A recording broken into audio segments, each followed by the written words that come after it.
Madhulika Kumar. She's completed her Master of Architecture in Architectural Association, London, UK. She then went on to work at Shanmugam Associates and integrated design on projects ranging from residences to regional planning, sustainable master planning, water calculation, etc. She was also known for her master thesis, which was selected for public display at AA, which was also selected for summer exhibition and shortlisted to publish at a national conference in UK. Welcome to UGC BA lecture series. Today we are going to look into Sustainable Planning and Architecture Unit 1 Part 2 presentation. So the presentation is divided into three main categories. The first is introduction. It deals with the carrying capacity of the earth and where we stand with respect to the overall globe and the available resources and how well it can be used, and then we move on to the current scenario in which we deal with the amount of population and how much resource we have and the distribution and what are the problems we'll be facing and the current situation on a global scale, and future scenarios like estimated future scenario by UN social and economic associations and the current the problems which will be faced by the present and the estimation that's been made for the future, and what are the different measures that can be taken to control the rising problem and how to save the planet and the resources that we already have in stock with us. One planet and how many people? This is like a rising question that we have now for the present day, and it's like we travel together, passengers on a little spaceship dependent on its vulnerable resources of air and soil, all committed for our safety, to its security and peace. Preference of annihilation only by the care, the work and the love we give for fragile craft. We cannot maintain it half fortune, half miserable, half confident, half despairing, half slave to the ancient enemies of man, half free in a liberation of resources undreamt of until this day.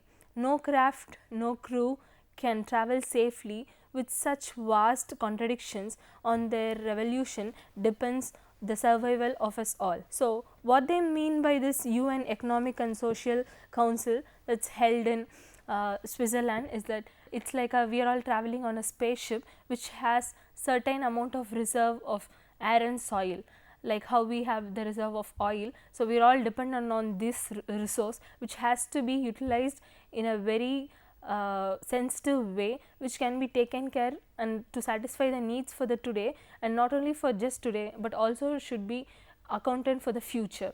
So, we have to in detail study the past and the present scenario to understand how to maintain it and how to carry forward our future, so it does not lead to any major problem or create environmental issues for the future generation, for the future to follow. So, Earth can be conceived as a vast space when you are on top of a mountain or when you are in the edge of an ocean, but is this the true scenario is what we need to look in detail. The world population reaches 7 billion according to census that's held in 2011. So, when you look at the past, by 1804 it was 1 billion and it started growing. In 1927 we were twice as 1804, and by 1960 we were thrice, and we have been growing ever since, and by 2011 we have already reached 11 billion. So, we need to look at how this growth has been happening compared to the past. So, the overall globe, China alone contributes to 19.4% of the world population, whereas India second, which is not very behind China, is contributing to 17.5% of the total population.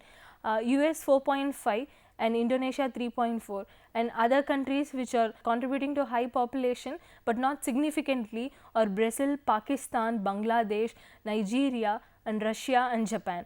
But compared to these population, the population of India and China are contributing drastically to the world population. The other countries such as other European states and UK and all is contributing to an account of 41.2%.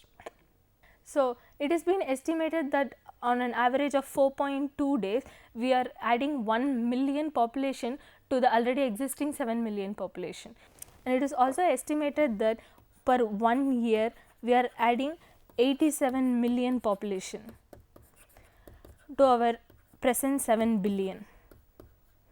So, this has been increasing ever since, and each year we are accounting to 87 million. All this is due to the medical advances that's been made, which is enhancing the life expectation of a person. Initially, in olden days, it was 45 or 50 years, but now the average life expectancy is almost 75 to 80 years. So, it is it's like people getting added and added upon this world, and there is no space for people for the land usage or for the new ones. So, we are adding people to the existing planet. The land is not growing anymore, but the glaciers are melting and the land is actually depleting. So, the rising question is how many people we can fit on a spaceship Earth. So, the land that we have is limited and it's been decreasing, and the resources the same. So, we need to calculate how many people can actually fit in this Earth to maxima threshold limit for it to reach and for us to be safe on a safer limit. So, it's already like we are traveling on an overloaded bus which is completely filled, and you won't know the point of when one passenger gets added until there is a threshold point which are added by the top passengers, and only when there is few more passengers added, then this whole system will collapse. So, we need to find the limit and we need to work towards it, and how these resources can be used by the population that we have, and it has been growing every day. So, one of the idea most emphasized by the Stockholm Reliance Center is the susceptibility of key earth system processes to tipping point. They believe that exceeding these threshold risk triggering abrupt environmental change. Think of earth system as a bus that is overloaded. Up to a point, each new rider has a linear impact, causing the bus still more and more when it turns. So, at certain point when every passenger gets added, there is a little linear impact, but we never know at which point the whole bus is going to fall off. So, it applies same way to the planet Earth. So, as the population is getting added and added by 87 million people per year, we are still in comfort zone, but we are not sure at what point the whole planet might collapse, or the resources that we have might completely deplete, and we might not have any resources in stock for the people to be served of. Earth's carrying capacity is been tested by various different US Census bureaus in 2012, which says more than 2 billion, and one says more than 4 billion, and one says 32, 64, 128, and this has been changing for everything. And in a survey of 67 different estimates of Earth's carrying capacity, the majority of the estimate put the Earth's limit at or below 8 billion people, a number that is we have exceeded in about 15 years. So, we are already 7 billion people. So, according to 65 different estimates, it is said that by 8 million people will have the limit, which is 8 million. This has been estimated by 67 different estimates. So, we are already 7 million population now, and it is only 1 billion to add on to this point. So, it has been estimated in 15 years we will reach the 8 million limit, but what happens to the resource that we have? Will it deploy in 15 years is the next question. So, it is also said by calculation methods for national footprint account that is made in 2010 in Oakland.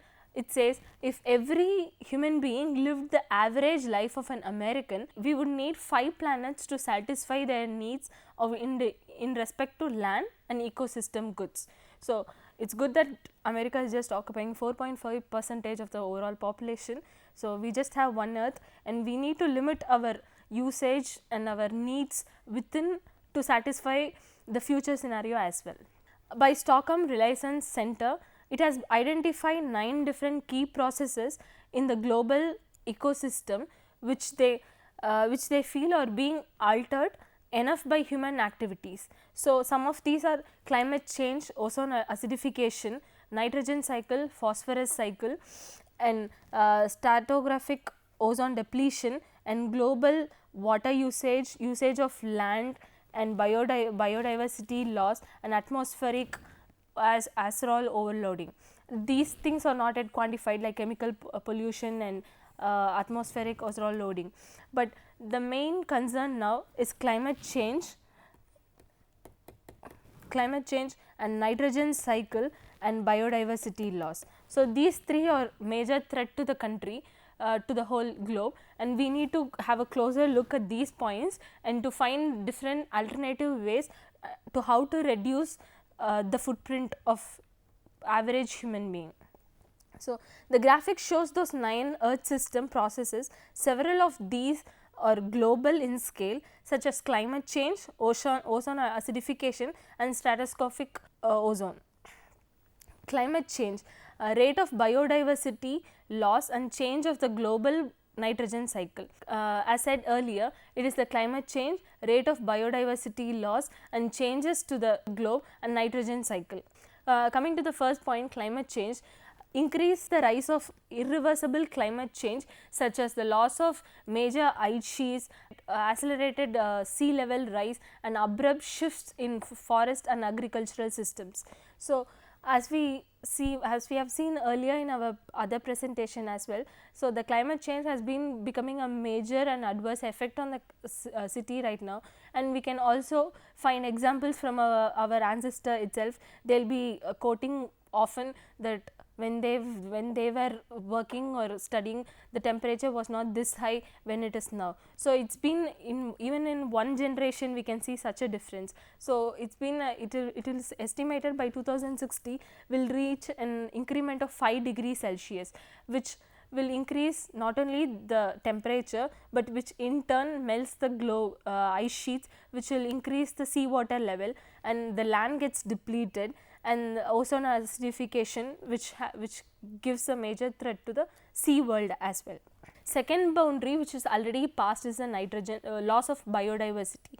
While it is clear, but biodiversity is an important component of ecosystem relation. As a professional boundary, they propose 10 times the natural rate of depletion. So, we are growing in such a way that we forget that the whole planet is a constitution of different elements, and we are just a small part of it. So, ecosystem contains of different organisms which help, and we are mutually dependent on each other for our growth and our existence. So, due to our increase in social and cultural lifestyle, we are going against the nature by like deforesting, usage of more plastic elements, and so on, and we reduce the existence of other organisms. For example, due to the high usage of mobile phones, the signal radiation can cut down the life of normal bird. So, this is something that we all know every day, we have been reading in newspapers. So, this is like a biodiversity which is being affected as such. So, we need to have a closer look of how this can be protected, how we can go as a complete cycle and not just be ignored by other elements. The third boundary that is estimated to have already been exceeded is the nitrogen cycle, and more generally the nitrogen and phosphorus cycle as well. They are important nutrients and with central roles in both natural and agricultural productivity. Since we have exceeded the limit of usage of nitrogen and phosphorus cycle, it is also affected by the elements that we use every day, like refrigerators, washing machines, which are releasing carbon monoxide and carbon dioxide, which is creating adverse effect by depleting the agriculture and natural productivity. So, the earth is affected by various important elements such as atmospheric pollution, ozone acidification, and solid waste, forest destruction, water pollution, and human sufferings. So, we have been cutting down trees more than we ever did. It is because of the population increase. It is estimated that in 1989 we increased the population just in 1 year by 2.1%, which is a tremendous growth compared to the previous years, and since then it's been incremental. But even though we cannot tell a perfect number for each year how much it's been added, it's been differing for every year and every day, but we have been increasing constantly. But on contradicting to the same idea, there are some countries in the Europe, such as Spain and Greece, which are depleting their GDP, and because of that the birth rate is reducing. So it is not just an incremental factor, so it is also reducing in some of the cities, in some of the cities it is incrementing. So in the cities which is the birth rate is decremental, the city is filled with people of old age, from varying from 50 and 70s. So the GDP growth of those cities is very less, because there is no people to actually work and improve their country, and people are more old age and people who has to be taken care by someone else. But these people are more dependent on others, but we need people who develop the country, and people who can take care of the resources and who can guide us and how it can be used for. So population growth cannot be classified just an incremental factor on a global scale, but looking at different countries, it is reducing as well as incrementing in fewer countries. So one planet, how many people? So there has to be certain limit for this number to set. So where are we, and where are we approaching, and what is the limit we have for this whole planet? The human footprint has grown to such a scale that it has become a major concern and major geographical force. So Earth's carrying capacity has been estimated by UN organizations as 8 to 16 million people. So by 2011 we have already reached 7 billion. So it is also estimated by this end of this century we will be in the lower limit of 8 billion people. Even though we are inside the safer zone, we need to look at the bigger picture of within what happens if we reach 16 billion people. So we need to find different solutions how this increment of population and depleting of natural resources can be found out a balance, and it can be sought down.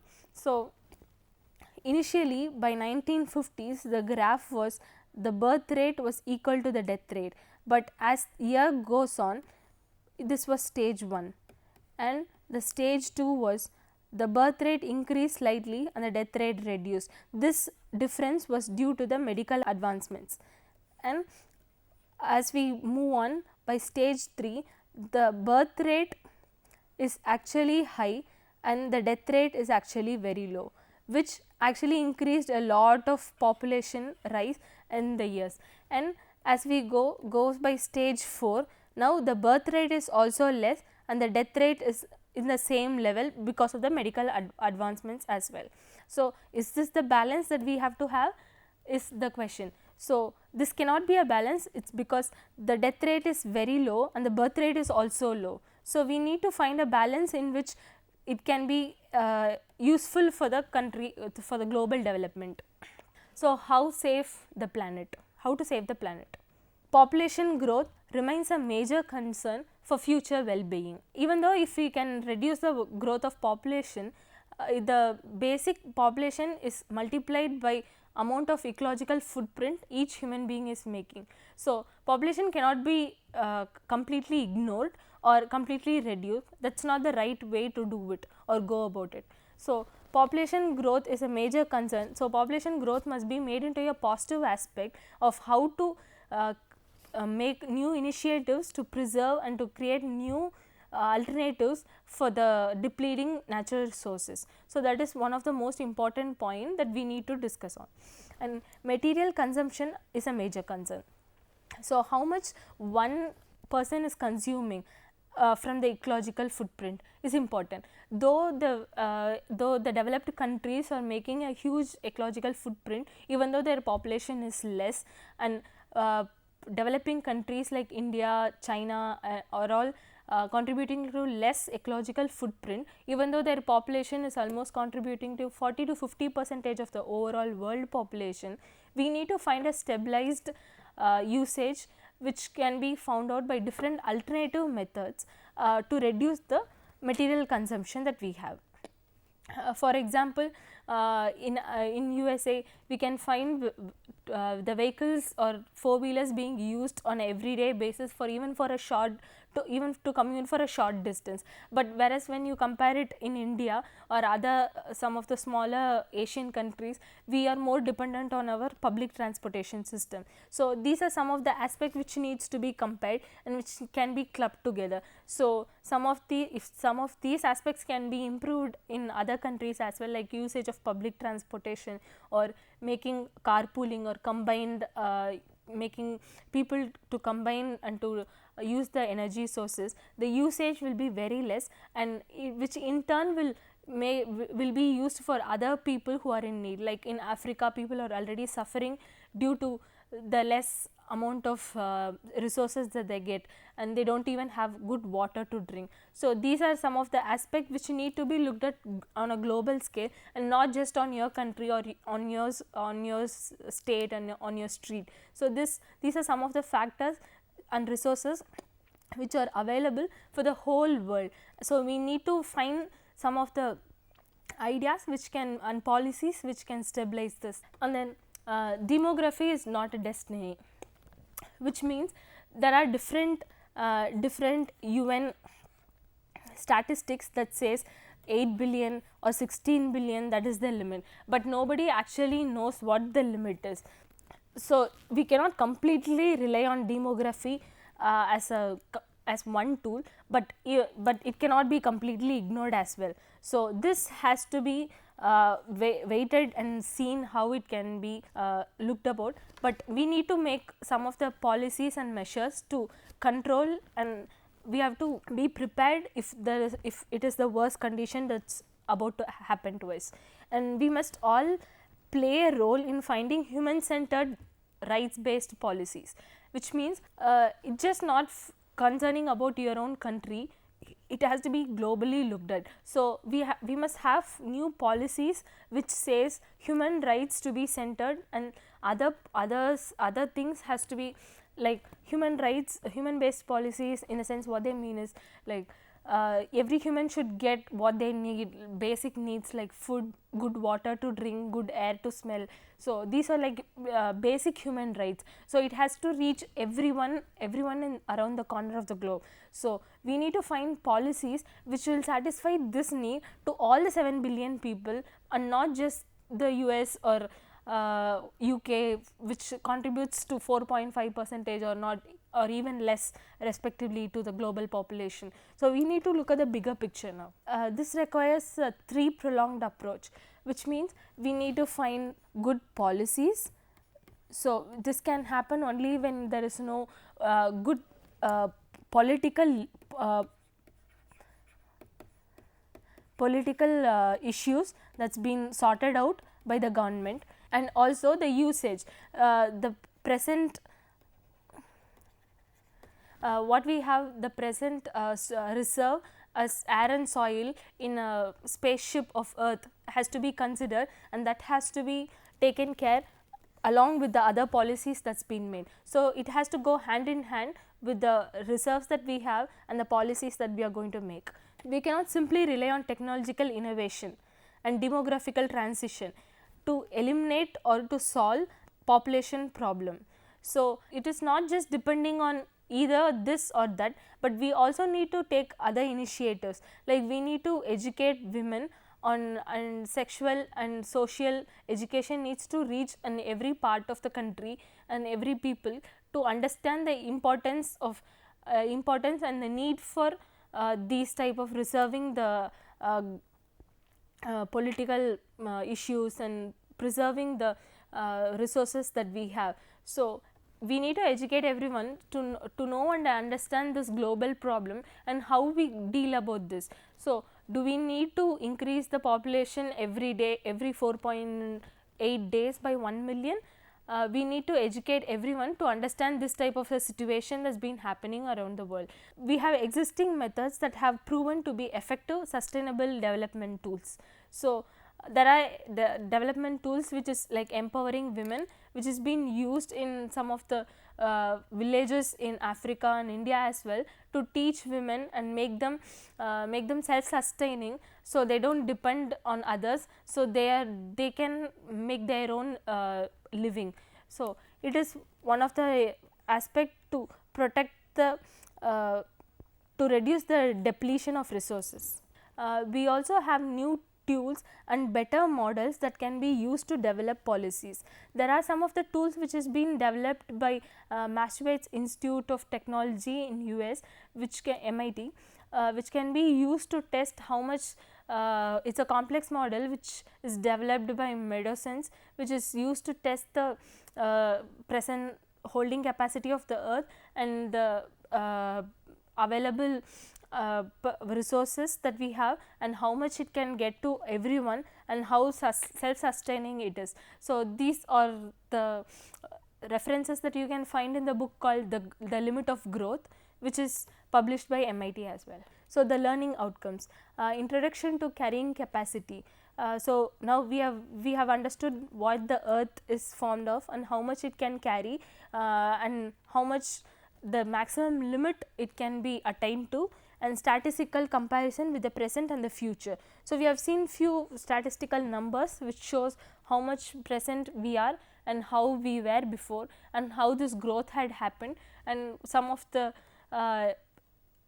threats and alerts like alarms to what the future is going to be. Key problems and identification from Stockholm Relations Center. So, Stockholm Relations Center, as we seen earlier, has shown graphical images showing 9 important major problems that's been rising, in which 3 are dealt were seen in detail before. These problems has to be understood in depth to understand how much sustainable we need to think about the future, and the maxima limit. As we seen, even though now we are inside a safer limit, by the end of the century we might touch the lower limit of the safer zone, which is 8 to 16 million, but we already need to take some measures which will protect our future and not make the whole spaceship earth like to topple about, or adding some of the other environmental issues which will add problems to the already adding up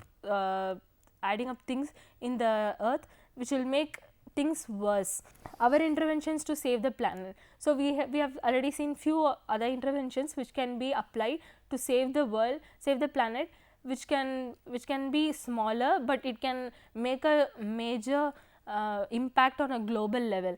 So, looking at all these problems globally and finding small interventions which can change the life a little bit, but make a huge change on a global scale is very important right now. So, questions, and why is it necessary to understand the future of this planet?